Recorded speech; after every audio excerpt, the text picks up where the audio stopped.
حضرت برا بن عازب رضی اللہ تعالیٰ عنہ سے روایت ہے کہ نبی کریم صلی اللہ علیہ وسلم نے 16 یا 17 ماہ تک بیت المقدس کی طرف منہ کر کے نمازیں پڑھی، اور رسول اللہ صلی اللہ علیہ وسلم دل سے چاہتے تھے کہ کعبے کی طرف منہ کر کے نماز پڑھے۔ آخر اللہ تعالیٰ نے یہ آیت نازل فرمائی، ہم آپ کا آسمان کی طرف بار بار چہرہ اٹھانا دیکھتے ہیں۔ پھر آپ نے کعبے کی طرف منہ کر لیا، اور احمقوں نے جو یہودی تھے کہنا شروع کیا کہ انہیں اگلے قبلے سے کس چیز نے پھیر دیا۔ آپ فرما دیجئے کہ اللہ ہی کی ملکیت ہے مشرق اور مغرب۔ اللہ جس کو چاہتا ہے سیدھے راستے کی ہدایت کر دیتا ہے۔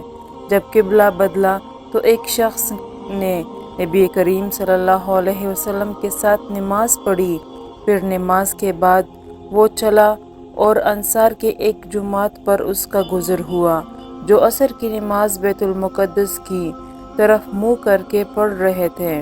اس شخص نے کہا کہ میں گواہی دیتا ہوں کہ میں نے نبی کریم صلی اللہ علیہ وسلم کے ساتھ وہ نماز پڑھی ہے جس میں آپ نے موجودہ قبلہ کعبے کی طرف منہ کر کے نماز پڑھی ہے۔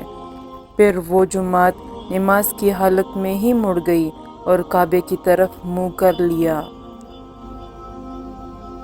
جابر بن عبداللہ نے فرمایا کہ نبی کریم صلی اللہ علیہ وسلم اپنی سواری پر خواہ اس کا رخ کسی طرف ہو نفل نماز پڑھتے تھے، لیکن جب فرض نماز پڑھنا چاہتے تو سواری سے اتر جاتے اور قبلے کی طرف منہ کر کے نماز پڑھتے۔